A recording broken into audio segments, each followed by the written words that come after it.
जो व्यक्ति कहता है कि वह ईश्वर को नहीं मानता, वह ईश्वर के बहुत पास है, क्योंकि जिसने ईश्वर को जाना है वह भी जानता है कि ईश्वर कोई चीज नहीं है, कोई मूर्ति, कोई किताब, कोई पूजा नहीं। नास्तिकता केवल एक शुरुआत है। यह पुराने झूठों से विद्रोह है। जब कोई कहता है कि मैं भगवान को नहीं मानता, तो वह हिम्मत करता है कि उसने झूठ को नकारा। अब रास्ता खुला है सत्य को पाने का। मैं नास्तिकता को आध्यात्मिकता का द्वार मानता हूं, क्योंकि जब तुम सब पुरानी धारणाओं को गिरा देते हो, तभी पहली बार तुम खाली होते हो। और जब मन खाली होता है, तब परमात्मा की संभावना होती है।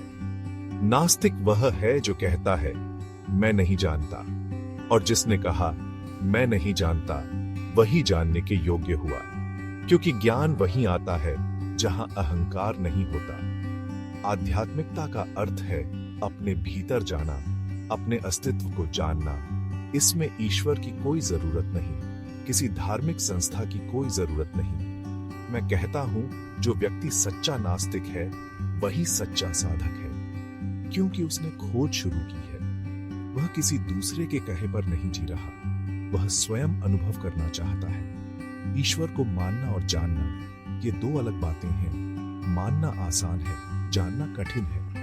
नास्तिक मानता नहीं है, इसलिए उसके पास जानने की संभावना है। धार्मिक लोग कहते हैं ईश्वर है और तुम विश्वास करो। मैं कहता हूं खोजो, और अगर नहीं मिले तो मत मानो।